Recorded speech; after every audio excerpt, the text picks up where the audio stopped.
Our train reactor spin fire, the NFT analyzer, diving deep into projects. He's the crypto energizer, from mint coins to tokens. He's got all the intel, Web3 wizardry. He'll show you where to excel. He's got the insights like a digital magician, unveiling secrets of the blockchain with precision. Wild stories from the web, he's always in the know. Crypto community. All right, guys, we're actually doing it. We're doing it. It's happening. I'm actually really excited about this. It's kind of the start of a new chapter. Kinda. I say kinda because we're experimenting, we're testing, and what I mean is, and I see some of you already here, we're streaming not just to YouTube, and we're streaming not just the video to X, but we're also rocking a Spaces here on the Crypto Slam account. I'm excited about it. Always wanted to get some participation, get you guys involved in the show, like you've always been. You've been great about commenting and hanging and participating, but let's get you a little more in if you want. So, really excited for that today. Again, also when I'm saying testing, dude, there's a little more involved with just kind of juggling the multi-streams thing. So we'll see how it goes. But this is the format I'm aiming for going forward. And the last note there, because I think a lot of you got this update as far as what the structure is going to be like. I think you got it on the morning show. If you didn't, though, a heads up. The two shows are going to merge, right? So the Inside NFTs morning update and the Chain Reactor show, it's going to become one thing. And so this show right here is going to get bigger, better. It's also going to move an hour earlier. So I hope it fits your schedules. If not, catch the replay, I guess. But I hope it works out better for you guys, to be honest. And I hope we just ultimately get a kick-ass show rocking here. We're on our way, so excited for that. Good morning, everybody who is joining over on YouTube. I see you guys. Choina, the Medics, Gravity, De Yank, Awful Eye, Andy, good to see you, brother. Got your DM, by the way. I'll get you back to you. Might not be today. I'll try. When are we getting into the club? You're in the club. All right, so like I mentioned this morning, too, some of what we're doing right now on the show this morning, it's going to be a repeat of earlier. Normally, I try to keep them a little separated, right? I don't go bullet points, all the top headlines. I don't cover the market the same way here. We usually just kind of riff. Hey, it's good practice to get in the habit of doing exactly that. Again, hitting those headlines. It is what this show is going to turn into. So with that said, some of this is going to be a little bit of a rehash for you guys. Hope you're okay with that just for today, tomorrow, and then this will start settling into its own thing. But we'll start with what's happening this week, what we should be looking forward to, what are the major points that are going to move this market. And it starts really, possibly as soon as tomorrow, guys, with the Trump-Harris debate. It snuck up on me. I didn't think it was till Thursday. Totally wrong. That debate is tomorrow, depending on the time. And I have a feeling it's probably 8, 9 p.m. Eastern time. Depending exactly when that time is, I may actually stream it. And I'm curious how you guys... I'm curious if anybody's interested in that. Look, I would normally stream it hoping they're going to talk about crypto. And at this point, history showed us they're not. They're probably not going to talk about it. That said, I do think this does impact the crypto market. So for that reason, I may stream it. Curious if that's something you guys want. I'll probably poke Henry and see if he wants to get in on that too, because, okay, honestly, I would love it if it was Joe and Henry both. Kind of take the afternoon show and do an evening thing. It might be fun. That's right, Choina, appreciate you, man. Smash the like, guys, if you're listening on Spaces, if you're watching over on YouTube. Helps a ton. And keep an eye out because I'm going to be making a push to really start getting pushy with this thing. So appreciate any help you guys can throw my way. Okay, so we got the debate tomorrow. Again, that's going to be big for this market. I hope. But later this week, on Wednesday, we have CPI readings, which does usually have some kind of impact in the market. It goes one way or another. It's not usually flat after we get those numbers. So we'll see what that looks like. PPI on Thursday, and then also on Thursday, we have jobless claims here. Big time moments. Honestly, it's things that people really put on their calendars and look forward to. And traders are they have those dates circled as well. The big moment is coming next week, guys. Next Wednesday is when we get our interest rate cuts. 50 points is what people are leaning towards. And I'll tell you this, over the past few days, for the first time, I'm starting to hear 75% cuts. Gravity, I don't know if you're watching, but I don't know if you've heard that and what you think about that. But I think 50 was kind of a long shot as of maybe a week or two ago. And at this point, it almost feels like 50 is a given. And again, that 75 is now being talked about, which might be a little too much, but certainly hearing it out there. Chime in whenever, guys. Again, request to come up. If I don't see you right away, just know I'm going to peek here every so often, but request at any point. Switching over to the crypto markets here, guys. Taking a look at Bitcoin. I'm going to refresh here because I think this tab's a couple hours old. Yeah, there we go. 55,000, still hanging right around that level. Up 2.8% in the past 24 hours. I'll take it. ETH at 2,300. Solana at 127. It's green almost across the board. I love to see it. Okay, Gravity, by the way, chiming in. Never 75. Never. Okay, interesting. Never 75. 50 is a no. 25 will happen. And I guess that gives them wiggle room to make emergency cuts if they really, really need to. But I guess Gravity's not sensing that they need to be aggressive in any way. So 25-point cut, maybe followed by another 25 the following month. But again, they can do an emergency cut too if we find that we really need it. So you heard it here. We'll lock in that prediction. We'll steal Gravity's prediction. We'll say a 25-point cut. I dig it. What's up, Cosmos? Good morning, sir. Tell you what, okay, it's not just the crypto majors that are green this morning. And again, I'm really happy to see that. Meme coin's looking really decent as well, guys. So I don't know if you've been keeping an eye or if you truly have just walked away here recently. Good point, Gravity. Yeah, he's saying 50, 75 would panic the markets. Good point. Really good point. But again, meme coins looking decent. I'm not looking at much of the meme coin ecosystem, by the way. I'm looking at my bags, which is very light. Genin and Nero. That's it. I'm not in SCF. I'm not in any of these other tokens at the moment. But across the board, looking pretty spicy. Sundog over on Tron up 20%. What else we got here that's looking good? Popcat up 12%. All looking really, really decent. I know we were all spooked over the past few weeks. Maybe it's the worst behind us. I don't know. I don't think so, to be totally honest. But we'll take any days in the green here right now. Looking at the ETFs, we start with Bitcoin, 170 million in outflows. Yikes, couldn't catch a break last week. Does that change this week? I certainly hope so. I'm kind of thinking so. Pure speculation. Don't know, but last week was pretty bad.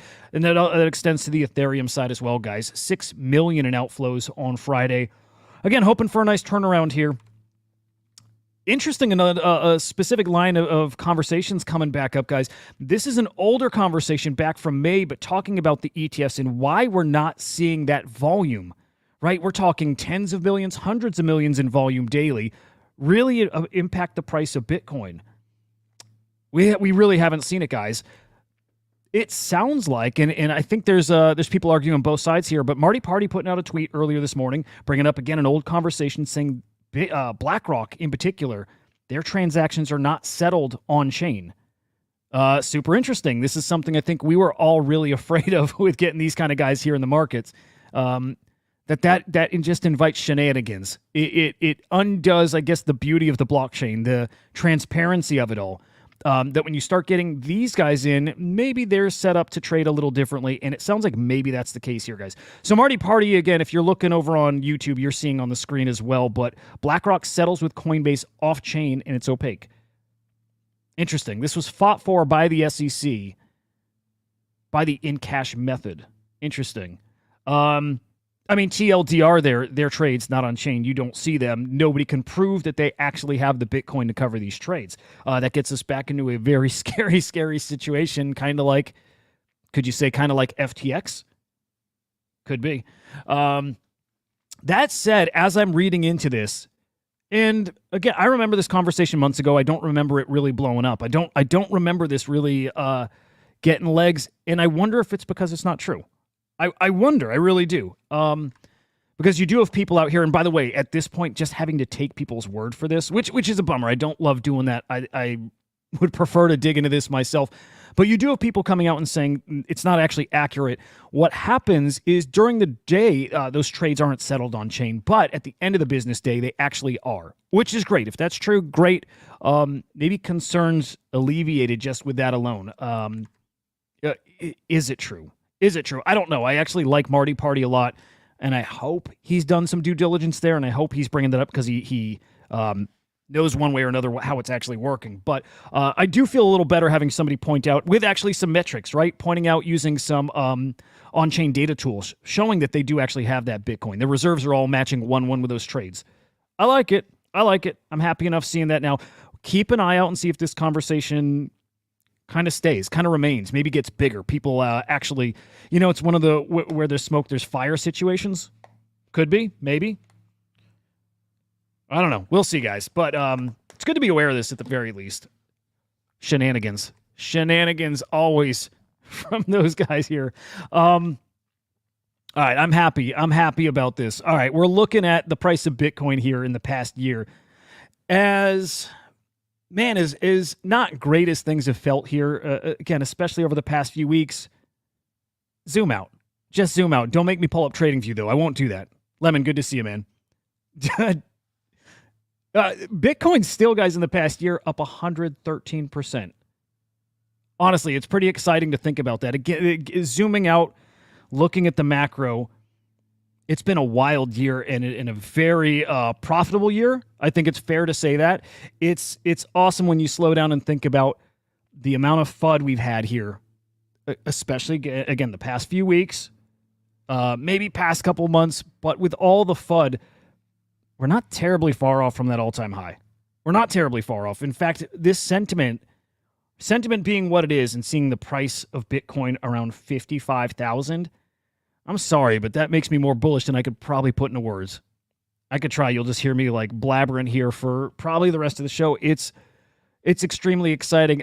I'll say this as well. Michael Saylor doing the Lord's work, getting out on cable TV this morning and just like bull talking about Bitcoin. Oh my God. Hearing that guy gets me so amped up for Bitcoin. Let's check out a couple of those clips. In fact, I'll look at timing.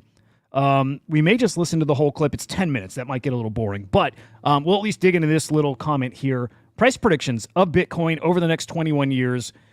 Looking a little spicy. Michael Saylor, you heard him say this at the Bitcoin conference, but had this median prediction of 13 million Bitcoin, $13 million Bitcoin. Remember his bull prediction was what?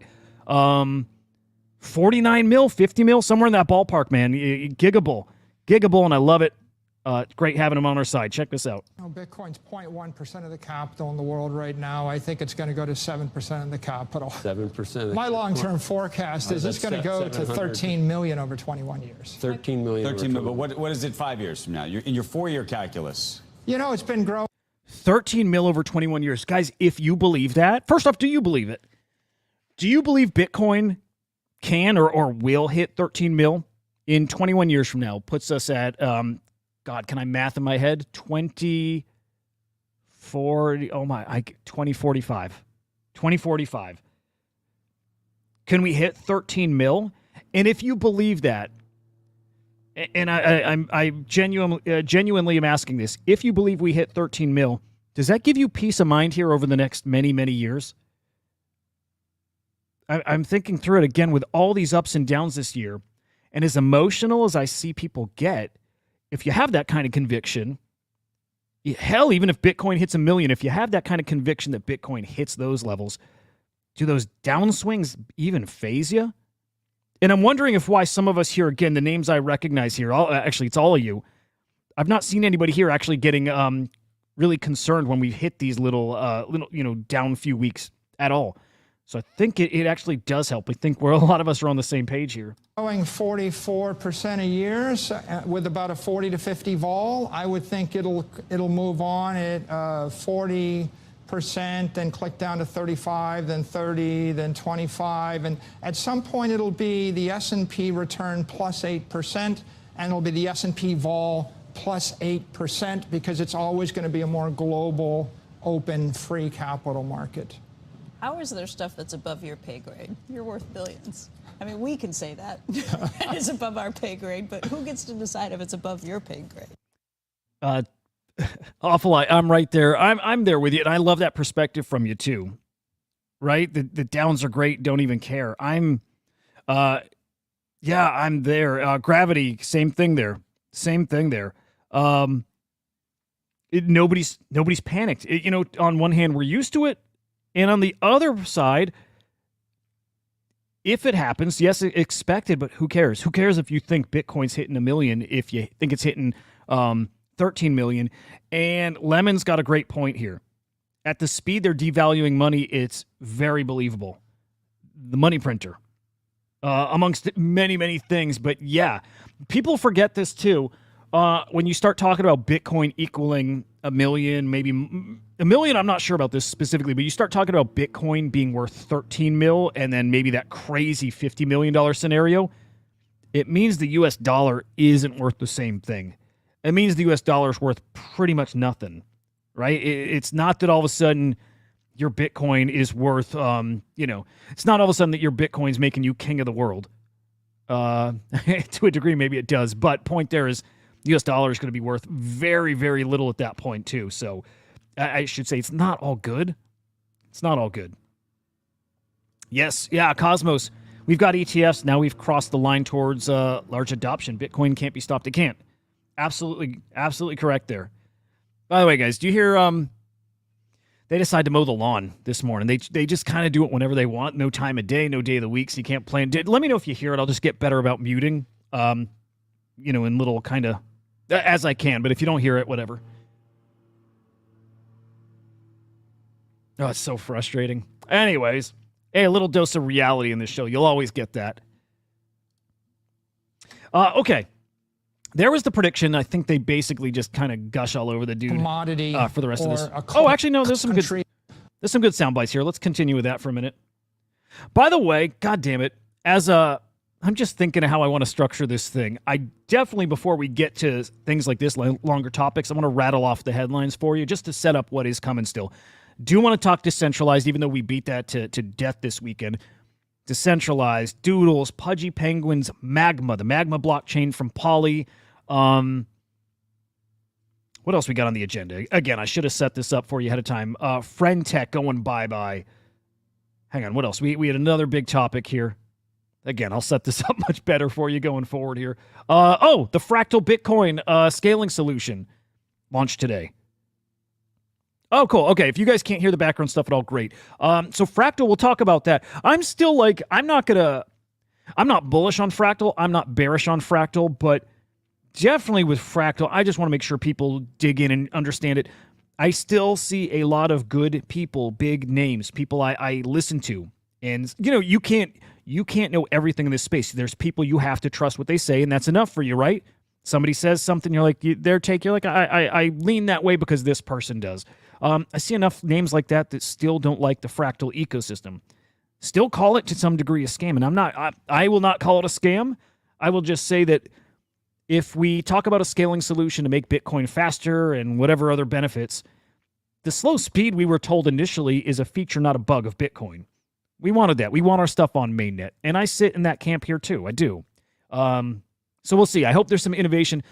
And I will say, and again, we'll come back to Fractal, I look at Fractal as an OpCat testnet, as an OpCat playground, because OpCat is enabled over there. Let's see what kind of apps are built over there using OpCat, how cool they can get. And then when OpCat's on mainnet, does it actually make mainnet much more magical? And I think it does. So that's what I'm watching for over on Fractal. A country, a currency, Back a to Michael. city, a company, a commodity, or a culture, right? So people think it's a risky thing. It's all about people wanting to not take risk. They don't want to guess whether Picasso's or real estate in New York. I'm going to stop right there, and I'm going to rewind it because I forgot this part of the clip I think is the best part of the whole 10-minute interview. The best part. We always talk about Bitcoin as a risky asset. It is that, right? It is classified as that. But actually, what if it's not? What if Bitcoin is actually the safest investment you can find out there? Because it relies on nothing. You'll hear his reasons why here, but relies on nothing. Doesn't rely on a state, doesn't rely on a product, doesn't rely on anything, anywhere, anytime. Bitcoin just is. Bitcoin just is. And at this point, I think if we learn nothing else, we've learned that Bitcoin is unstoppable. Maybe, just maybe, Bitcoin is maybe the safest, most secure asset out there. I sure as hell think so. A city that you want to invest in. Bitcoin's an expression in this view that you want to invest in an asset without counterparty risk, which means you don't want to be counterparty to a country, a currency, a city, a company, a commodity, or a culture, right? So people think it's a risky thing. It's all about people wanting to not take risk. They don't want to guess whether Picasso's or real estate in New York or NVIDIA stock will be higher in 10 years. They want to buy money. They want to buy 1/21 millionth of all the money in the world forever. End it there, Michael. Thank you. Dude, he's so fantastic. Okay, when Michael speaks, I will be honest, I always take it with a grain of salt because how much Bitcoin does Michael Saylor own? A lot, right? A lot. Many, let's say hundreds of billions worth. Millions. Not billions. That'd be great. One day, I think he'll have many billions worth. But it is worth remembering that Michael's got big old bags of Bitcoin, and he is going to bull post this like your favorite influencer does too. No different. So always remember that when Michael's talking about Bitcoin hitting 13 million and 50 million and whatever else. And remember, his bear case is 3 million. But remember when he's talking about that, this man has got to encourage people to come buy Bitcoin at 55,000, right? Okay, so the man absolutely bull posting, and I love it. I'm here every second of it, all right? I really like Michael Saylor. By the way, a brief interruption here, just to give you a heads up. Bookmark this. Make sure you set... It's the wrong one. Damn it, hang on. Here we go. Bookmark this. Make sure you show up. But on Thursday, I'm going to be live with Emblem Vault talking NFT market, crypto market, whatever else. I guess they say NFT markets. We'll talk NFT markets. But really excited to be there with those guys. I love them, by the way. I really do. I really do. I am going to ask them. I'm going to be very honest here. I've mentioned things about bells that I'm not a fan of, and remember, what's his name? Hang on, having a boomer moment. Whatever, you know the guy that's pushing bells out there. It's the co-host of this show. I'm definitely going to ask him about bells and when it was announced and the mining tutorials put out there, and then you couldn't mine, difficulty was too high. I'll ask him about that. I got balls. We'll ask him live. But anyways, that's going to be on Thursday, 11:30 Eastern time, I believe that is. So make sure you tune in, show up. Should be a good chat. Again, they're great guys. They have a show on Tuesday, Wednesday, Thursday. So they're absolutely worth your time tuning into. So heads up about that. Let's talk more market, more predictions, more whatever. I love this. More bull posting. I eat that up right now. Eat it up. Oh, interesting. Hang on real quick. Choyna saying, anybody with FB, Fractal Bitcoin, and interested, the first 10K Goosenals inscribed on Fractal indexed into the... Oh, interesting. Okay, so the Goosenals on Bitcoin, they already got a 10K collection right on mainnet. They're also doing a 10K collection on Fractals. I tuned into a Spaces this week, and those guys are wild. Those Goosenal dudes are wild. I really like them. But their 10K Fractal collection, guys, is going to be part of the core collection. So now the core collection you can think of as a 20K edition collection. I dig it. There is going to be some cool stuff happening on Fractals. So whatever anybody's opinion, pay attention. It is certainly a big old deal. All right, Cointelegraph put out a report talking about this cycle and what's coming and a prediction from their Bitcoin analyst. I don't know if it's their Bitcoin analyst, but they at least say a Bitcoin analyst. Oh, man, I'm going to start calling myself a Bitcoin analyst. But predicting the biggest bull cycle ever. With a new price floor of 45K. Guys, we have talked about that here before. With what's happening now, and often we say, man, the news out there, the incredible news we're getting on a regular basis here in the market doesn't match the price. What if, guys? What if, and I am going to pull up the price, what if this is the bottom right now? Okay, maybe this sounds crazy. You tell me. What if we're kinda still in a bear market? What if? What if all this extra buying that's going on by companies, by states, by countries, what if all this crazy adoption is something we're seeing actually in a bear market? And what if the levels we're at right now actually is about the lowest we're going to see ever again? Ever again. Let's picture even ahead. We have our actual bull cycle, and Bitcoin gets to what we're hoping it gets to, 100K, 120K, 150K, 200, whatever it is, right? And then we get our whatever happens, maybe a black swan event, natural cycles that happen. We get our pullback. It's inevitable. It will happen. But it pulls back to their prediction, 43 or so K. Maybe where we're at now, 55K. What if this is actually the bottom? It's not Lemon, it's fair, I will say. Lemon says it's not a bear market. Yes, agreed. But the what if scenario is we are not going to play by normal cycles.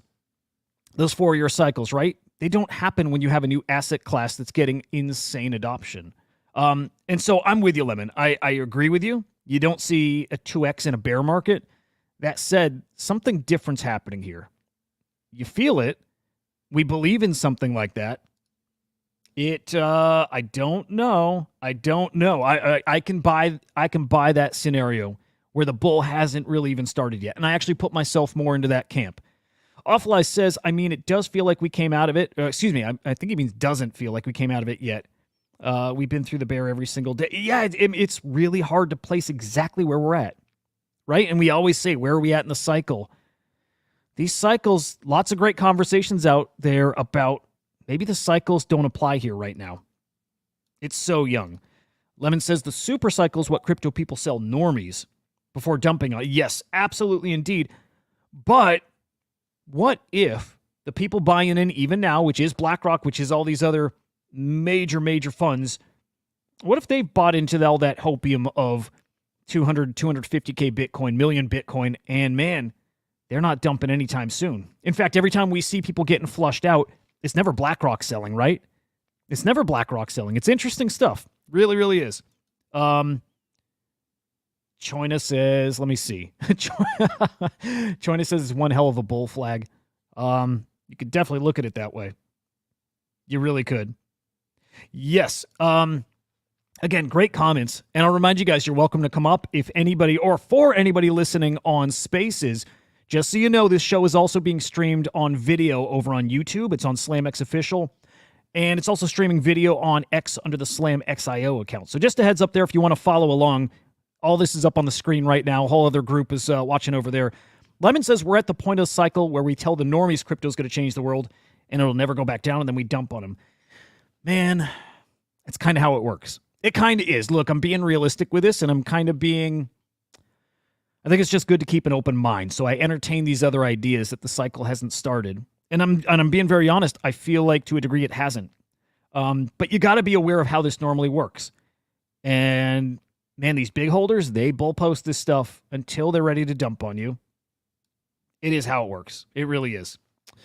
So we'll see, guys. We shall see. Other points here. Beanie even said over the weekend he expects a retest of those lower levels we hit a few weeks back, 48. I could go dig up that post. I don't think I'm gonna, but Beanie thinks we're going to retest 48. I will not be surprised. I think Beanie's pretty darn insightful. So very possible to see that. Very, very possible. But ultimately, and I like this a lot, this Bitcoin analyst looking at this cycle, this part of the cycle right now, mirroring back in 2019. I like it. I don't know if that's the case. I cannot, I'll be honest, I can't make heads or tails of what this market is right now. I can't. Maybe that's inexperience. Granted, I've been in this for years and years and years. 2016, 17 is when I got in. But I've never really analyzed it the way I do now, as best I can, right? Does this feel like 2019? Man, it doesn't feel like... By the way, looking on the screen, 2019 puts it around here, right? 2019 puts it around there, and if I'm going by feels, guys, I'm telling you, again, just experience. Just experience here, and just feels. It does feel like that. It doesn't feel like the end of a cycle like we felt in 2021. It doesn't feel like that to me at all. I try to be cautious. I try to prepare myself if that were to happen, if we're at the best part of the cycle right now. And if so, man, I'll consider this a bust. I will. My own personal trading, I'll consider it a bust, but it doesn't have the feel of that part of the cycle, it feels like we're just getting started. It feels like the real run hasn't even begun yet. To me, that's what it feels like. That said, maybe the tech hasn't evolved enough. Maybe we're not getting the adoption that we need for this cycle to really do what I'm hoping it does, and that could be. But it doesn't feel to me like we're nearing the end of a cycle. It feels very much like we're starting. And if you look back to 2019, in fact, here's 2019 as well. It's probably a better area to point to. 2019 was the warm-up before the real run. So I hope. Again, a lot of hopium here. But I'm feeling a certain kind of way, guys. I want to check more into the Michael Saylor Bitcoin conversation. And let me check time. We have half an hour. So I think we got time to do more Michael Saylor and then get into some NFT news. And I'm not gonna skip MAGMA today, guys. MAGMA's a big old deal. And that was a surprise announcement over the weekend. So we're definitely getting to MAGMA here too. Yeah, so let's get back into Michael Saylor here. Was this on, CNBC this morning? That's our bull. That's our bull. Oh, and by the way, guys, I don't know that this show is only going to be an hour. This show goes as long as it needs to, okay? Especially as the show moves earlier, an hour earlier. This show might end up being often enough, like 2 hours. Especially as people come up to chat, we'll do this as long as anybody wants, right? And especially with guests coming on too. So heads up about that. Crypto prices this morning, you can see 55,000 now. Joining us, Michael Saylor, MicroStrategy Executive Chairman. You never stop adding to the position of your company, and you have a lot of courage because there's been a lot of major swings in the past. And there were times when I was worried. Can you tell me, were you ever close to margin calls? Anything ever happening to MicroStrategy? Well, when Silvergate Bank failed, we had to redeem that, but it turned out to be a benefit for us. We made a lot of money on that redemption. We repaid our Silvergate loan. But it's been a great journey. Since August 10th of 2020, MicroStrategy's bought about $8.3 billion worth of Bitcoin, and Bitcoin's up 44% a year on average since then. The S&P's up 12%. And since we levered it, we're up 825%. The number one performing stock in the S&P is NVIDIA, up 821% as of Friday. So we beat every single company in the S&P index using a Bitcoin strategy. Gangster. Does MicroStrategy now do anything else? We still run the software business, and it's generally a cash cow for us. But our primary business... Shush it, dude. What do you think changed in terms of, you think, the investor class that's investing in your stock versus now investing, for example, in an ETF? Obviously, one is more levered than the other. Yeah, if you're investing in the ETF, you're getting one-for-one performance, paying 25 basis point fee, no yield. When we issue a $1 billion convertible bond paying 1% interest, we're capturing a 50% premium or 50% type BTC yield on that up front, and then we capture another yield on the back end. So if what you wanted was a sort of a tax-deferred yield on your asset, or you wanted to tap into the convertible bond market, like if you wanted to borrow $1 billion for a percent, right, buy Bitcoin with it, hold it for 7 years, you can't do that as an individual, but MicroStrategy can do it. What have you made? Right now, I think I just saw a headline that $1.2 billion in outflows took place out of the Bitcoin ETF. And I'm curious sort of what you think is going on with the impact of the ETF on the price of Bitcoin. This will be spicy. I'm looking forward to this, and this is why I cannot wait to get Nate Garrissey on here to talk the ETFs and their impact.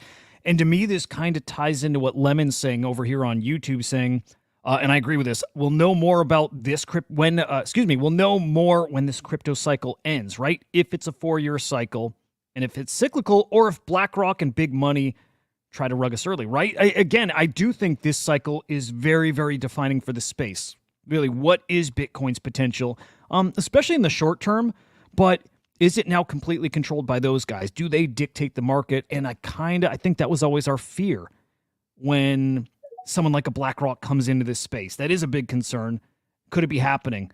So all this bull talk about Bitcoin right now, like I said, it's a lot of hopium, and I believe it all can happen still, but we have to consider that there is so much other money in this space now. It may be out of our control at this point. Could be. I think generally it's been a good thing and it's created more demand, but you got to keep in mind that Bitcoin is smart, fast, strong money. So on a Saturday night, if you're worried about a missile strike, you can't teleport your $10 million apartment to Singapore, lever it up 10 to 1 and short $100 million worth of New York real estate. But you can short $100 million worth of Bitcoin by borrowing $10 million. So you have a lot of fast money traders, a lot of volatility, and that will cause and ripple into volatility in the ETFs. Can you explain this? That's okay. Can you explain this, though? You know, one of the things you just talked about, if there was a missile strike or something, there was a sense that people talked about this as digital gold. And maybe you still think that's the case, but it often doesn't act like digital gold in the midst of a missile strike. Yeah, it's the most liquid, fungible, free capital market in the world. Your New York apartment's not fungible. It's not liquid. I can't panic sell it. So when there's a short-term panic, Bitcoin is trading really, really hard. It's supposed to be the opposite? Over the long term, it's up 44% a year every year, and you either get 12% from the S&P with VIX vol, or you take 3x the vol to get 44%. So over the long term, if you're an investor, it's going to be great because it's strong capital. Over the near term, if you're a trader, you get lots of arbitrage opportunities. Is it a non-correlated asset people can count on, or is it just a risk-on? Man, Bitcoin's one of the greatest things for people to I guess, day trade or just focus their attention on trading. The opportunities there. And again, we see it as we look at the prices of Bitcoin every day. It feels like every day there's opportunities to make a lot of money on one side or the other of trading Bitcoin. Good stuff. Good stuff. I wish I were much deeper into that. You know, in the near term, whoever's got the most money can decide whether it correlates or non-correlates. It's like, again, I can lever it up 20 to 1 on Saturday night, and I can trade it long or short. Hey, Michael, just the whole idea of leverage in something that is admittedly so volatile causes some people some real concern. I mean, I'm far more conservative. I would be worried about that. What's the worst case scenario of something that would happen in a leverage situation like that with the Bitcoin ETF? I think what happens is people offshore trading on Binance with 20 to 1 leverage get wiped out on Saturday night when there's a potential missile scare. And so they're the degenerate crypto traders. On the other hand, talking about you guys. And what you want is a free, open capital market. Everybody can trade it any way they want. And so if you're going to hold it for more than 4 years, you're going to get superior performance with that volatility. Gensler, with all we've seen, and I wonder what you think. Do you have anecdotal evidence exactly what he's thinking in terms of Bitcoin regulation? Given that do you think he's done the 100 hours that you said need to be done to understand it? And if so, what do you attribute the? I don't know. He's been unable to stop it because of the courts, really, but he certainly tried. What do you attribute that to? You know, I think this administration's been fairly conservative in their embrace of the crypto economy. Right. They want to go slow, carefully, deliberately. But do they want to go, or do they not want to go? Well, before Gensler entered office, the rhetoric was even more controversial. After Gensler entered office, you heard Jerome Powell, Christina Lagarde, Gary Gensler all say Bitcoin is a speculative digital asset. And that was actually a move forward. With the approval of the ETFs, it was a second move forward. I think clearly we're all waiting for big banks, bulge bracket banks, to start to custody and hold Bitcoin. That'll be the third big shoe to drop. Do you think that the election matters, and do you believe that'll be a big milestone moment for Bitcoin? When does that happen? Is that FIT 21 bill, whatever it was called, but over the summer that was vetoed? I'm trying to piece all this together. There was a lot that was happening over the summer regarding self-custody. Yeah, we'll have to look into that more, but yeah, that is a milestone when it happens. That Donald Trump is more Bitcoin friendly than like a Biden and Harris? Well, there's no doubt the Republicans have taken a very pro-crypto stance. Republicans or Trump? Well, Trump. And you believe him? You don't believe he's in just jumping particular. Yep. There's a tension between the 21st century and the 20th century. In the 20th century, company comes public. It cost $100 million in 4 years to go public. I know I did it in '98. In the 21st century, I can create a public crypto token in 4 hours for $100. So you have 100 million companies that want to be publicly trading an asset 1 million times cheaper, faster. That's the crypto economy. The traditional economy is you take 4 years, you spend 20 million a year on compliance. And I think that the two sides are talking past each other. But clearly, the future is faster, smarter, stronger. I mean, you know what Senator Elizabeth Warren thinks about Bitcoin. Oh, she loves she us. She becomes I've seen her, big jobs. The political winds have shifted, and I would say that, at this point, the Republicans have shifted to way progressive, and the Democrats are drifting to the middle. In terms of Bitcoin. In terms of their view toward crypto and Bitcoin. I love it. I think the rest of this is the bullish Michael Saylor, which we all love. But we heard that already. Again, always love hearing Michael Saylor talk Bitcoin, predictions, where we're at, where we're going. Good stuff. Shoot, I was going to drop you guys a link. Too late. Anyway, we'll move on from the macro crypto market here, but I do want to show a really good look at, I guess, how Bitcoin performs usually like on a monthly basis. And you can see here we are in September, and Bitcoin performing as probably everybody would expect. We were hoping we would avoid it this time because it did seem pretty darn hot the end of last month. Started to look that way at least, but no, September playing out really how it typically does or historically does. October's a different story. October's a completely different story. We call it Uptober for a reason. And man, oh man, do I hope that continues this year. You see 1, 2, 3, 4, 5 of the past 6 years, we've had an Uptober. Actually, we've only twice before. I got to look at these parts that are in gray, but twice before have we ever had a down. Oh, yeah, that's it. Twice before have we ever had a down October for Bitcoin. So I don't know, man. It's hard to use history to judge this stuff going forward or to predict. It really is. It really is in this space. You almost can't go base stuff on historical trends. But until those cycles, until those trends stop playing out, you can use them. You can use them. We might have a great October ahead of us. That's the point here. November, December, coin flip, but October, hoping it's a cooker for us. All right, guys, let's look over at the NFT market. I'm excited to finally 40 minutes get into that. And we're going to look at some weekly numbers. We'll touch on daily at first, guys. 7.7 million in cross-chain sales yesterday. Very slow weekend, guys. Very slow weekend of sales. We're talking about 16 million across the 2 days, which basically nothing. Very slow weekend for sales. Yesterday, unique sellers up, unique buyers up, total transactions down, and then trade profits.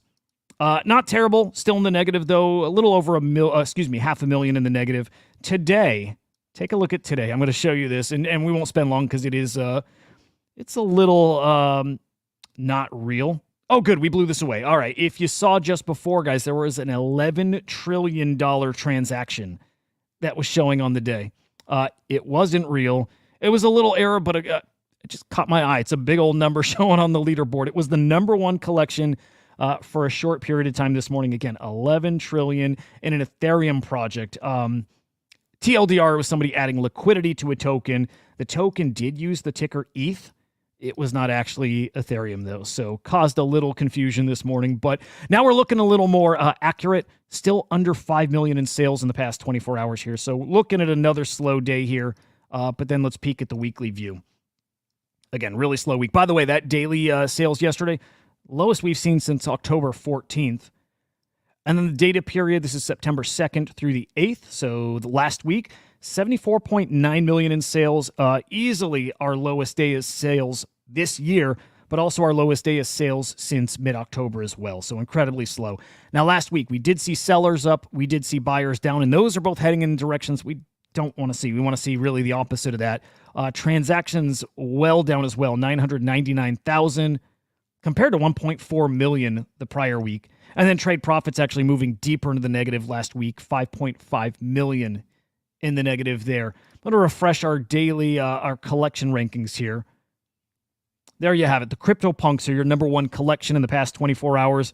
569,000 in sales, followed by Guild of Guardian Heroes, Luxa Marathoner, Sorare, Bored Ape Yacht Club, Node Monks, Bitcoin Puppets, Paraluni.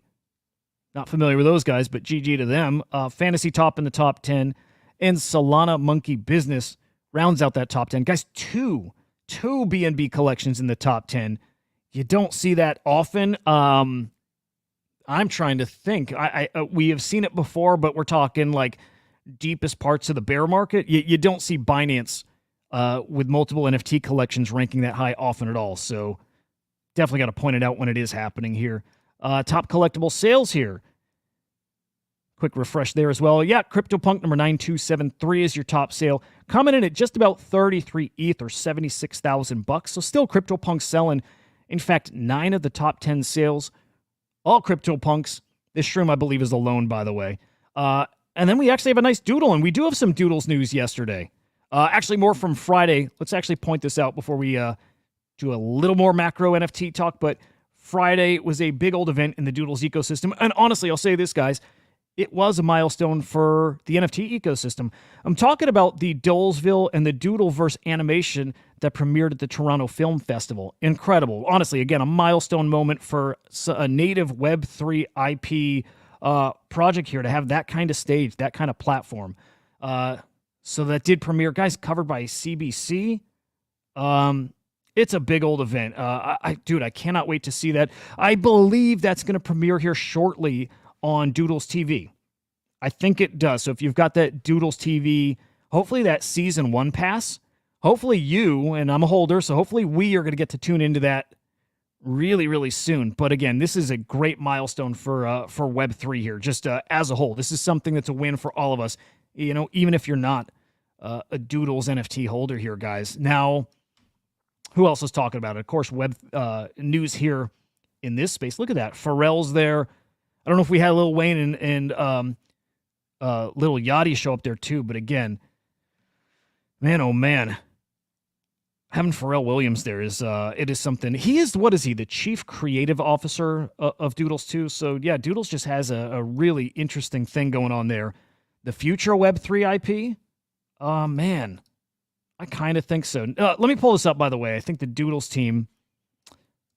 There we go. Has come out and talked quite a bit about this as far as why it's such a milestone. This is Julian. I think he's the CEO of Doodles here. Doodles isn't going to be the next great entertainment brand. We already are. There's something interesting happening here, guys. We all think that Web 2 brands, Web 2 IP is going to work its way over into this space. At some point. We don't know when, but we all think that at some point they're going to integrate Web3 tech, NFTs, blockchain, crypto, in one way or another. Don't know how exactly. And we were hoping some native Web3 IP would actually beat them to the punch. Well, they're starting to, and that's exactly what you're seeing here in the Doodles. What happened, I think, initially was overpromising, right? All of us, including the projects, got caught up in the tech and this big old dream of how big it can get. And maybe that's similar to what we're doing. I'll say what I'm doing with Bitcoin and predicting how high it can go. But getting caught up in it, thinking of what it could do, and maybe to some degree being disappointed where we're at right now, not reaching those heights. But then you see the Doodles actually doing it. And maybe it's not to the degree we were hoping. Maybe it's not as big as we were hoping yet. Then again, Doodles coming out 3 years ago, to then having a presence at the Toronto Film Festival, to having Pharrell Williams on the team, to having that partnership with Coi Leray and Lil Wayne. Maybe it's a bigger deal than we're realizing. Maybe we gotten spoiled to a degree. You know, maybe we are. This is a pretty great milestone moment. Julian here is calling this the most important event in the history of Web3 native IP. Now this, to me, this gets a lot of fun when you have somebody like Luca Netz claiming things that they've done, such as toys in Walmart, toys at Target, toys on Amazon, toys in Toys R Us, calling that the biggest moment for Web3, period. And you have Doodles claiming the same thing with this. I think they both are in their own right. They both are. They're both major, major milestones for NFTs. But it is interesting seeing NFT brands being able to declare something like that. And man, I just always think back to a year ago. As dark as it was, and you remember that time, man, it felt dark. It felt like all the promises of what this could be would never happen, never materialize. We would never see the day where it happens. But here we are. Here we are, and it is actually happening here. So personally, very excited for what this can mean. And maybe then those Web 2, again, brands and IP see this as an example of, oh, it actually can work. Maybe there is something to this. Maybe they also got caught up in the silliness of it all last time around, the speculation around it. Maybe that was a turnoff and why they didn't come into this space ultimately. But now maybe seeing the success of Doodles here, they start reconsidering and rethinking. So there's a ton of potential here, ton of potential. And this is, at the very least, it's a big old milestone for this space. Biggest moment in the history of Web3 IP? It could be. It really could be. We'll have to look back in the future and see really how it does stack up. But it does feel much more special than people are maybe giving it credit for right now. So I'm going to give them that credit because I think they deserve it. I think they do. Yeah, I dig it. I dig it a lot. All right, back to NFT market real quick, and we'll just touch on this briefly. But are we back? Are we back, guys? I'm going to say this, guys. Even if we don't see it on the charts, if we don't see it in the collection rankings, if we're not seeing it in sales, although I argue we are kind of seeing it in NFT sales. I'm talking CryptoPunk sales. I'm talking X-Copy sales. Okay, we're definitely seeing it there. The whole broader market, not so much. I still think we're back. I still really do think we're back. Brand new mints. CryptoKitties eggs. The Pnux Connect collection. Pudgy Puppets. Pudgy Puppets, a collection that minted earlier this year that rocketed up to a 0.13 floor over the weekend. All indicators that we are back, and I'm going to stick to that. I do think NFTs are back. The fact that some new mints can sell out, and that some new mints are actually finding great profit for traders on secondary, that's the sign to me. I think we're back, guys. The CryptoSlam NFT Index, okay, if I'm going by that, no. This doesn't look like we're back, and this is measuring the value of the NFT market, guys. Past 30 days, the market's down just over 4%. Past 7 days, down just 1%. And the past 24 hours, we've actually flipped green. Great sign. I want to see the 30 days in the green, and really I'd like to see a 60-day period in the green to really say we're back, guys, but I'm sticking with it. We're back. When I say we're back, I'm saying we rounded a corner. The bottom is definitely in for NFTs. And now we're just waiting for the season to really kick off. We'll keep our eyes on the index here to see when we can maybe more officially declare we're back as a community. But I'm declaring we're back. I think we are. Great stuff. Great stuff all around in this space. Let me bookmark that because I'm going to bring this up in the afternoon show today. By the way, that afternoon show, no changes there. 4:30. Oh, you know what? Okay, slight change to the afternoon show. Yeah, slight change. That will also be a Spaces. Actually, at this point going forward, all the shows, this show, afternoon show, again, I think Inside NFTs is kind of done. Don't unsub there yet because there's going to be content over there, but these shows will always have a Spaces accompanying it too. So heads up about that. Afternoon shows at 4:30 p.m. Eastern time. That is over here on SlamX. We will have a Spaces going. So if you want to come chat with Henry and Joe and myself, come right on up there. Should be fun. What do you say we get to Fractal, guys? Fractal Bitcoin officially live. Again, I don't know. And your thoughts, I would love to hear, guys, on Fractal, if it matters, if you buy into some of the more negativity out there, I guess, around Fractal. Again, I really don't see a lot of positive comments about Fractal Bitcoin. I don't. That said, I don't know what is jealousy the right word? I don't know what that is.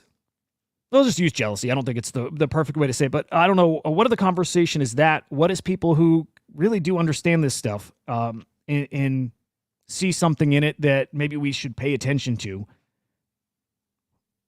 But there's a lot of negative talk about Fractal. I'll skip that for now. We'll talk about what Fractal is, which is a scaling solution, which is backed by Unisat, which is great. I'm not familiar, guys, with Block Space Force. I don't know these guys at all, actually. But Unisat being attached is already a great sign. And you might recall Unisat's actually backed at this point by Binance. So some serious backers of Fractal Bitcoin. It gives me a little more confidence from that too. But like I said before, what I'm really watching for is who builds what using Opcat. Reason being, Opcat is already integrated over there on Fractal Bitcoin. So I love that. I'm very curious to see what kind of products spin up over here. Could it cook? Man, I think so. That FB token certainly could. Seen some very bullish posts about that from people who have no exposure yet, right? Just see the opportunity there to use the native token over there to mine the native token still. So no matter what's being said out there, please don't miss opportunities, right? Definitely stay plugged in. Join, I like your take here. Fractal Bitcoin. Got an airdrop means you're bullish, you're positive. You missed that airdrop. Probably don't have very nice things to say. Yeah. China, you're not wrong there. I'm going to straddle the line right in the middle. I think that's all I can do here. I don't see a lot I'm bullish on. Again, I prefer stuff just stays on mainnet. Yeah, I just don't know. Ola Art, DMT Royals. Yeah, dude, I like all the DMT collections. Royals especially. We have guys here. I've seen you before. But quite a few people who listen here that are in Royals and DMT cats and some great collections using that DMT. I don't want to call it protocol. I don't think it is a protocol, but yeah, it's great stuff. Great stuff. Fractal's a sidechain, yeah. Would you not call it a scaling solution, Ola Art? I think they describe it that way, so that's kind of what I'll call it here, but does it have legs? Does it last? Not sure. I'm not sure. Dare we do this? Dare I go here, guys? For anybody that's just listening on X on Spaces, on the screen right now, I've got Decentralized. Now, I don't think we'll put much time into this. The blessing and the curse of doing weekend shows is, man, we've already hit this. We've talked a lot about cyberkongs and Decentralized. It is still a big topic today, though. So it's absolutely worth mentioning still. Again, we'll go as deep as you guys want. If we've talked about it all, so be it. We move on. But anybody, any comments about Decentralized, obviously drop it in the comments. Come join on the show. But this was big news on Friday. In fact, I'm really looking forward to Henry joining the afternoon show today, just to get his take on how he's doing personally, a few days removed, how he's feeling about that decision. I can tell you, man, he did not have a great weekend, right? It's just, he didn't do this thing in a careless way.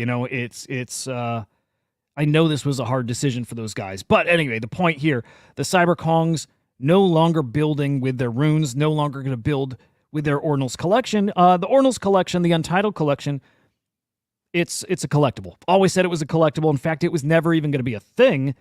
The community was hoping for that. And so to some degree, the community wanted it. They ended up doing that for the community. And ultimately, I think it's a success. It was a free mint. It used their rune. So the payment token for that mint, it was decentralized. And I thought it was all great, to be totally honest. But that said, what more can you do? You can do more PFPs, but I think the Kongs felt that's just not going to be enough, right? You'll do that, and then comes the next question, which is, well, what's next? That's it. That'll be the next question. And after potentially thousands of PFPs are inscribed and sold using Decentralized, well, what is next? What more can you do? More PFPs? So I think they saw where this was heading, which is kind of a dead end, kind of a no-win situation. And with that in mind, I think they pulled the plug on themselves, not on Decentralized, right? Decentralized lives on, and they've turned it over to be, well, a decentralized asset. People do what you want with it. You guys build with it, not just rely on the cyberkongs to build it out. And so that's exactly what happened. I like the move. I think that move is going to actually play out really well for them. In fact, why don't we peek at the price of Decentralized? How's it actually doing here in the past, let's say, 24 hours here? You see it right there, down 2.6%, $4.6 million market cap. Actually, yesterday had a nice recovery. Yesterday was up over 15%. there are some people who've got a vested interest in this thing doing well. In fact, guys, what did we see this weekend? 41,000 holders. 41,000 decentralized holders. So there's a whole hell of a lot of people who want to see that do well. I'm not going to check the Entitled collection, just assuming that's hanging around 0.015. But already, guys, you got people stepping up, wanting to take over Decentralized, wanting to be the leader of that rune, and I'm excited to see that. And the truth is, I don't think the Kongs need to give permission to anybody to do that. Just do it. Just do it. That's the whole point of the token. This token's out there. Go do anything you want with the token at this point. Now, I do think people want the X account, and maybe that's why people are petitioning for this, but you got the Mutable Trees team proposing to take over Decentralized. Again, I don't even know that the Kongs have to respond to this stuff. They can just say, do what you want. Hey, Mutable Trees, do what you want. And anybody else who's saying they want to take it over, go ahead. You don't need our permission. And man, do I love that. Again, that's what decentralized stuff really should be all about. CTO kind of stuff, community takeover, that should be happening kind of left and right all over the place here. Take a rug collection, not this, but take any other rug collection out there. Take it over. Do something cool with it. Turn it around. Build your own narrative. That is one of the most beautiful things about this space and the assets that we're putting on chain here. Anybody can do anything, and the beautiful part of it is you can't stop it. It's really, really cool stuff. So, Mutable Trees want to take over the runes, really the community, I guess, and continue building out. And we saw others, Oasis here, also looking to make waves here using the decentralized rune. And I've seen some other accounts tweeting out there this weekend, like, do you guys want us to take over Decentralized? Again, you don't need permission. Just do it. And I think seeing this on the timeline, I hope gives that team more confidence that they made the right decision here. I'm not sure if they executed perfectly, guys, on their way out, right? The announcement and how and the timing, all that. I don't know if that execution was perfect, but as far as how it's playing out now, just like 3 days removed, man, I think we're already seeing it was the right decision. I mean that. As somebody who holds Decentralized, as somebody who holds it, I think it was the right decision. Let everybody else see what they can do with it. I really, really, really dig it. Hola, Art on Fractals here. More shitcoins. Yeah, more shitcoins to trade on Fractal. Guys, yeah, one of the cool things with Fractal, you trade your BRC20s there, you trade your runes there. They're going to have their FB token. I think, do they have their own native, do they have their own protocol, their own kind of standard over there, their own type of fungible token? I believe they do, so I dig that. I like it a lot. For shitcoin trading over in Fractal, yeah, dude, have at it. Could that turn into an ecosystem that rivals Solana? Not going to say no. I don't think so, but not going to say no. There's certainly potential. So we'll see. We'll see. Anyway, that's about it for Decentralized. Again, I like the decision a lot. Now, we'll stay in the Bitcoin ecosystem. Actually, hang on. I lied, guys. We still are going to stay in the Bitcoin ecosystem in a moment. I do want to give a shout out to the Cyberkongs because they did have some other news here. You guys remember the Kongs had that Genkai manga. Awesome. I think 3 chapters. Guys, the art's great. The storytelling is great. Really, really cool. Now, that comic was on a platform called Manga Plus. It's a platform that puts the spotlight on new mangas out there, and readers get to vote on it. Readers get to vote for the top manga of the month. Cyberkongs came in number 1, guys. Talk about great milestones here. The Doodles animation premiere was a great milestone for the space. This is as well. This is a great milestone. The number 1 manga voted by the community, and not just the Cyberkongs community, but they certainly showed up. But the broader manga community voted the Cyberkongs Genkai number 1. Really, really, really cool to see here, guys. There you have it. The Manga Plus team also congratulating the Cyberkongs here. Awesome stuff, and this is a direction I hope they continue to push. And I think it's maybe a little easier to push this way. Again, not focusing on the Bitcoin stuff. Again, if you can start to see how this is coming together, team resources put in the Bitcoin ecosystem, probably not really a good benefit to their existing holders. I think they did right by their holders. I think they did right by their team. Yeah, again, I like it. All right, back to Bitcoin, guys. The Raktoshi drama. Raktoshi coming out and saying he's a co-founder of Ordinals. Casey Rodarmore coming out and saying, no, he's not. Casey, is the founder of the Ordinals protocol, is the founder of the Runes protocol. Yeah, coming out and saying Raktoshi's not. Now, that said, I've seen some other very reputable people coming out and saying, well, no, Raktoshi actually is. I'll vouch for that. So that's pretty interesting. Now, on the side, you're getting a whole lot of fighting in the Bitcoin community around this. A lot of fighting as people speak up for Raktoshi. You've got others pushing back. And it's not your minor league players here, too, guys. It's some of the biggest names in the Bitcoin ecosystem. Now, there's a great Spaces that's going to be on later today from Good Things, from Polymath, from English. Good Lord, I still can't remember the name of their show, so apologies there. But they're going to be talking about this drama here today. Now, as they announce their Spaces, and as far as I know, this was just their Spaces. They were going to have, fun and shit talk this a bit. But things escalated when Leonidas, him as the man behind the dog rune, well, he chimed in, and he's taking his shots at this team, at these guys, at Good Things, at Polymath, saying if you want to have an honest discussion about leadership, you got to be transparent about the payments you receive from Raktoshi. That's spicy, guys. That's spicy. Now, I've heard, I don't know if it's true or not, these guys have come out and said they didn't get any kind of payments. I've heard similar. I've heard from people surrounding them that as far as they know, no payments as well. But also, what's the saying, like pot calling the kettle black? I don't know that Leonidas has gotten paid by anybody to shill per se, but he certainly is shilly with his bags. And I don't know how transparent he is about that. So expect this to be spicy because Leonidas actually is joining that show. And you know what? With these guys, there's no filter. And as far as I know, there's nothing that's off limits. So, man, this is going to be a really, really spicy Spaces. Comes up at 2:30 p.m. Eastern time. Excuse me, that's 2:30 Central, 3:30 Eastern time. I imagine when our afternoon show begins, this show's still going to be going on. So, obviously, tune into our afternoon show, but you got an hour before that to be checking this out. And I have a feeling during the afternoon show, we're probably going to check in here. We'll probably stream part of their Spaces too, because it's spicy. I think everybody in the Ordinals ecosystem is going to be tuning in there too. Spicy stuff, man. English, good luck. I don't think you need it, but you got a big old Spaces on your hand there, so have fun with that, man. That's going to be a blast. Benny, good morning. Good to see you, brother.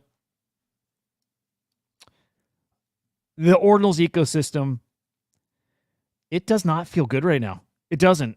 From the CyberKongs news to the, not to sound like a fucking cornball here, but the fractal ecosystem feeling it is splitting off the Bitcoin community to a degree. Again, you got a lot of people really not liking what they're doing. Got a lot of people who are plenty fine with it because, again, it's good for their bags. I just don't know. I just don't know, guys. It's not feeling great here in Ordinals right now. I think, if anything, though, it's a sign that people are just bored. People are just bored. And ultimately, guys, I like Raktoshi's take. I like it a lot.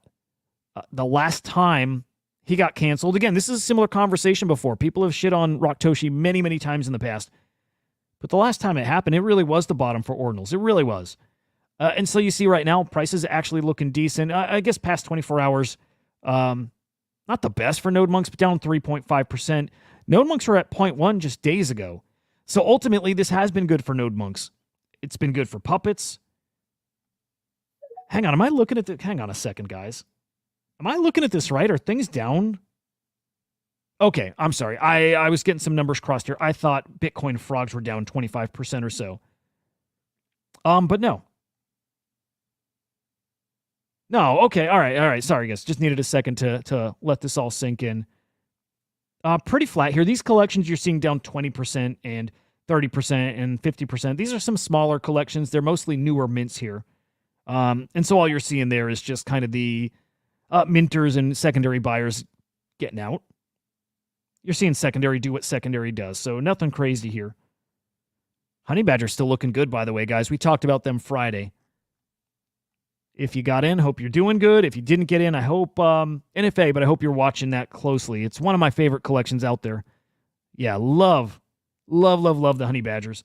And by the way, I just realizing here, we've not really looked at floor prices in a minute, so I just want to glance here. We're looking over at ETH. Mostly red, but I'll just say this, mostly flat. Nothing really remarkable happened over here floor price-wise. Although I still think things looking pretty damn solid. I'm pretty excited. Standing by my prediction that we're actually back, guys. Okay, so anyway, tune into the afternoon spaces with English and team, 3:30 p.m. Eastern time. Again, it will be spicy with Leonidas there. It's going to be spicy. I'm not going to miss it. I'll absolutely be tuned in there. What else we got? Maybe I'll just do bullet points here because I think we're getting near. No, you know what? I got to hit. I'm not going to let the show go without talking Magma. So I'll do some bullet points on some news. Pudgy Penguins issuing a new soulbound token, guys, to people hitting. Hang on, I want to make sure here. Is this people who held Pudgies over 1,000 days? If you've owned your Pudgy Penguin for over 1,000 days, okay. I wasn't sure if this is their 1,000-day anniversary and they're giving anybody holding this soulbound token, or if you had to hold 1,000 days. I think you got to be holding. But anyway, this is now the second time that Pudgies have issued a soulbound token to holders. Will they reward those holders one day? Very possible. That feels very Web3. I have a feeling. In fact, guys, here, could we do predictions? We like to do fun predictions here. I'm going to say this.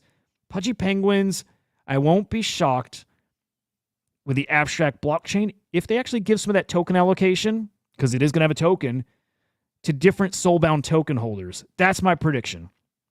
They had their 1-year anniversary token, and now they have their 1,000-day token. I won't be surprised if people hold maybe even both get a really nice token allocation from the abstract blockchain. There we go. Bold prediction. I'm not very firm on it, but just for the hell of it, just to make a fun prediction, I could see that happening, and I'd like it. I think that'd be pretty damn cool. All right, we'll see how that plays out. We are waiting for some details on Pudgy World, some talk about that here over the weekend from team members. Pudgy World, I think, is shaping up to be a really, really big part of their ecosystem. In fact, the team says they think it's the biggest part of their ecosystem. So bold words, and I can absolutely see how that plays out, guys. Very accessible game. Don't have to own NFTs to actually partake in that game. All kinds of partnerships and advertising deals they can have just because of this. I agree. I think Pudgy World is going to be probably their core product. Excited to get more on that. What else we got? It's Magma time, guys. Magma time. All right, I've been paying attention to Poly and, all things Poly at this point. His Pond token, his Pork token, his Pond 0x DEX. And I've certainly been waiting for this mining to open up. Mining for all kinds of tokens on the DEX. I'm not going to tell you like I understand this stuff super well, because I don't. This is actually decently technical, and I love that about it. But I wanted to be a part of it. I've always liked the work Poly does here in the space. So definitely taking part in this. Already signed up. Already getting into the pro version of this platform. But guys, we had an update over the weekend that mining is officially going to start here in, you see it here, probably hard to see, but in just over 8 hours, mining kicks off. I think you're going to be able to allocate some of your CPU to mining all different tokens. And man, Poly promised some big, big, big rewards. And I'll tell you, he's delivered in the past. So we'll see what those rewards look like. But if history is a good indication, I think rewards are going to be pretty spicy over here. Now, the big news that came along with this is something Poly's been teasing for a while. I did not realize that was coming now. I didn't realize it was coming along with this, guys. But Poly's been talking about a blockchain called MAGMA. And guys, that is launching today too, it sounds like.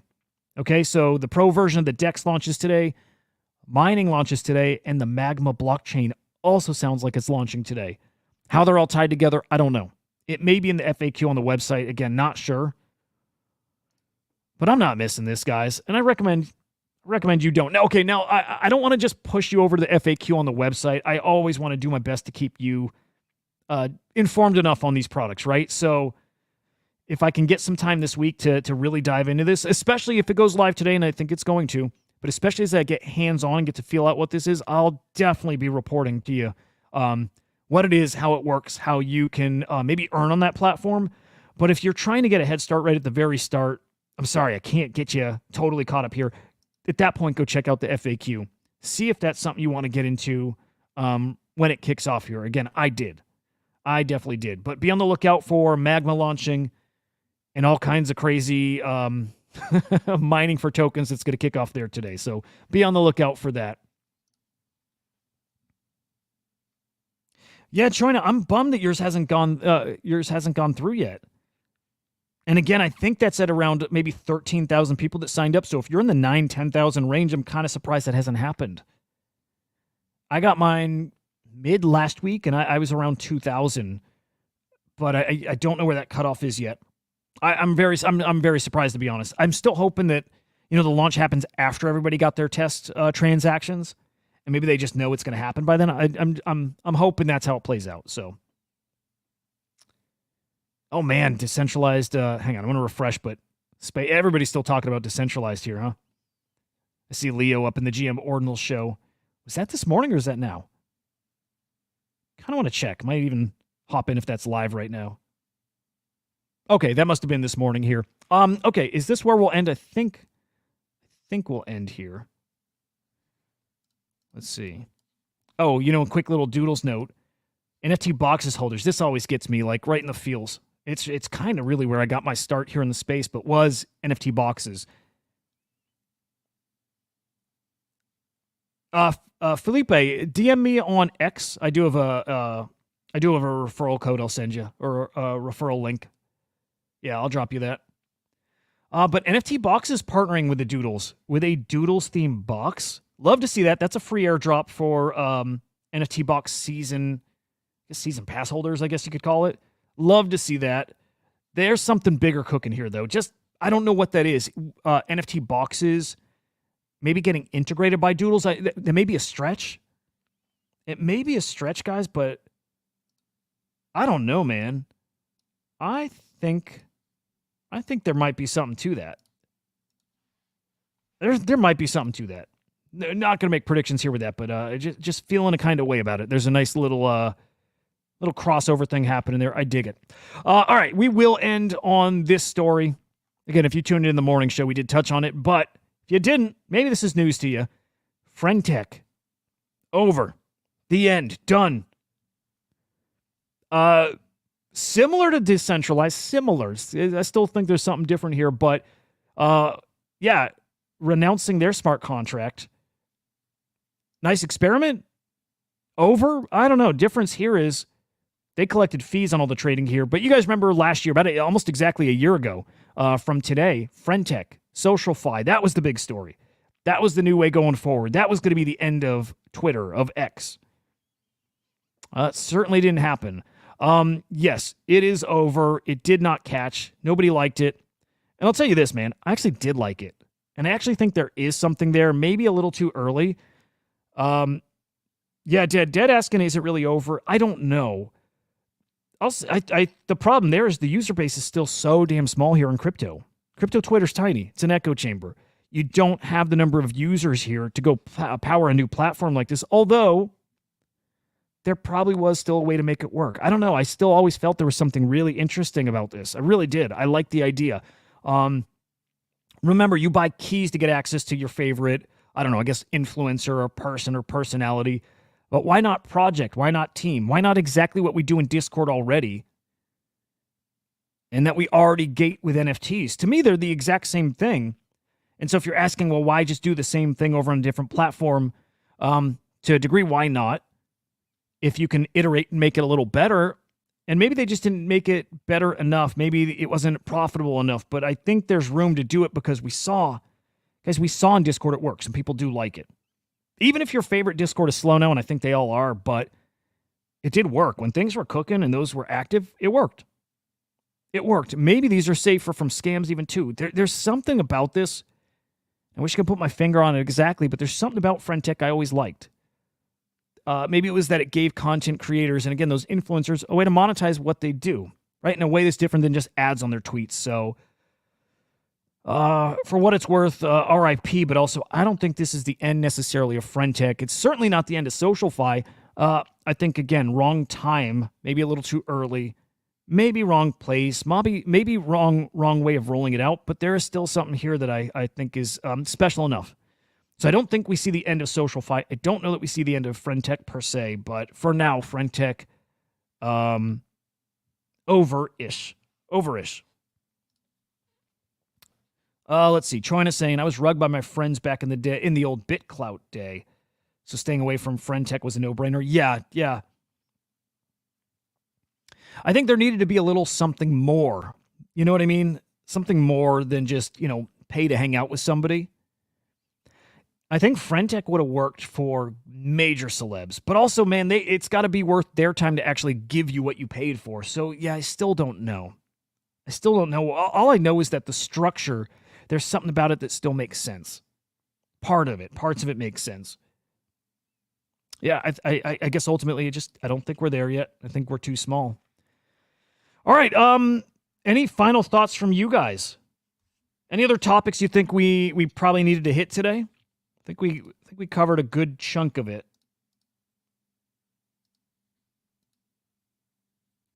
And keep in mind, again, 4:30 p.m. Eastern time, we'll have the afternoon show. Again, looking forward to that. Looking forward to chatting with him. I haven't talked to Henry since Friday. He sent him a couple messages and just trying to encourage the dude. So looking forward to chatting. Hope his head's in a good space at this point. I do. But yeah, I'm looking to get back on track and into the groove of that show. We shall see. Yeah. Choina, I'm with you there. Yeah, I think we're on the same page there. There's something right with SocialFi. What I really think, Choina, I've made this comment before, and I know people don't agree, but political fi, there is some kind of overlap with all these products. So Discord, Friendtech, Fantasy Top is a big part of this.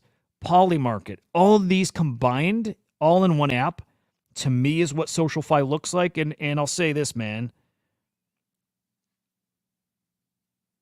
I think X is really SocialFi.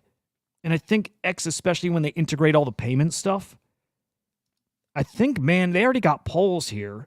I think X turns into all those things combined in one. Gated communities, gated with crypto or with NFTs. I don't know with NFTs because Elon's not an NFT guy, but I could see this future where that happens. X, gated by tokens, all kinds of crypto payment options, all kinds of markets directly here, especially with Solana's blinks and products like that let you do stuff right here in the tweets. I think X is going to be the biggest SocialFi platform, period. It's all right there. It's just connect these dots at this point. It makes a lot of sense to me. Anyway, guys, I know Henry appreciates those comments, and you guys are awesome. Very, very, you guys are always so supportive, so you guys rock. Appreciate you guys. If you haven't liked the show, smash the like. What else? Tomorrow, again, but stay tuned to the socials, right? Just for comms about when these changes are actually going to go into effect here, right? Again, this show moving the time an hour earlier. The other morning show going bye-bye-ish. So make sure you're following me at Hudah_idiot. Remember, these will be spaces along with video that's going to be on the CryptoSlam account and the SlamX accounts, YouTube and X. A lot going on. Again, stay plugged in, follow along, make sure you're up to date on where we're going to be and when. Guys, hope your day's fantastic here. Again, thank you for hanging out. We'll see you in a few hours on the afternoon show, guys. Have a great day. We'll see you.